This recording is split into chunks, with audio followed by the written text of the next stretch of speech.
উপনির্বাচনে ভোট গণনা চলাকালীন কলকাতায় নির্বাচন কমিশনের দপ্তরে আগুন লাগার ঘটনায় আতঙ্ক ছড়িয়েছে। জানা গিয়েছে, সপ্তাহের প্রথমে কালীগঞ্জ বিধানসভা কেন্দ্রের ভোট গণনা সংক্রান্ত কাজে ব্যস্ত ছিলেন কমিশনের কর্মীরা। গণনার পরিসংখ্যান জানতে কমিশনে উপস্থিত ছিলেন সংবাদ মাধ্যমের প্রতিনিধিরাও। এই পরিস্থিতিতে দোতলার তথ্য কেন্দ্র থেকে হঠাৎ আগুন বেরিয়ে আসতে দেখা যায়। তড়িঘড়ি নিচে নামিয়ে আনা হয় সবাইকে। নিচে নেমে আসেন কমিশনের মুখ্য নির্বাচনী আধিকারিক সিইও মনোজ কুমার আগরওয়ালও।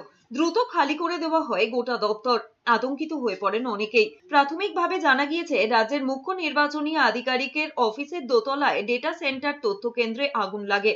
তবে কি কারণে এই আগুন তা এখনো স্পষ্ট নয়। এরপরে নিজস্ব অগ্নি নির্বাপন যন্ত্র দিয়ে আগুন নেভানোর চেষ্টা করেছেন কর্মীরা। খবর দেওয়া হয় দমকলে। দমকলের আধিকারিকরা পরিস্থিতি খতিয়ে দেখেন। তারা জানান, আগুন নিয়ন্ত্রণে এসেছে। প্রাথমিকভাবে দমকল মনে করছে তথ্য কেন্দ্রের শর্ট সার্কিটের কারণেই এই অগ্নিকাণ্ড।